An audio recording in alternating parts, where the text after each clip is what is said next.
హైడ్రా విషయంలో కాంగ్రెస్ నేత రాహుల్ గాంధీపై బీఆర్ఎస్ వర్కింగ్ ప్రెసిడెంట్ కేటీఆర్ సంచలన ఆరోపణలు చేశారు. మూసీ ప్రాజెక్టును రాహుల్ గాంధీ డబ్బుల సంచల కోసమే అనుమతి ఇచ్చాడని విమర్శించారు. రేవంత్ రెడ్డి కాదు, రాహుల్ గాంధీని హైడ్రాను నడిపిస్తున్నాడని కేటీఆర్ చెప్పారు. రాహుల్ గాంధీ వెనుక ఉండి పేదల ఇండ్లపైకి బుల్డోజర్లు నడిపిస్తున్నట్లు తెలిపారు. కేవలం డబ్బుల కోసమే రాహుల్ గాంధీ మూసీ ప్రాజెక్టు చేపట్టినట్లు వివరించారు.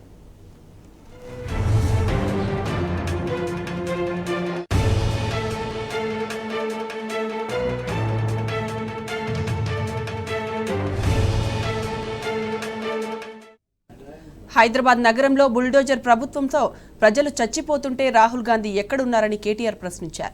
తెలంగాణలో చిన్న పిల్లగాడు పిలిచినా సరే వస్తాను అని చెప్పిన రాహుల్ గాంధీ ఇప్పుడు ఎక్కడున్నాడో చెప్పాలని డిమాండ్ చేశారు.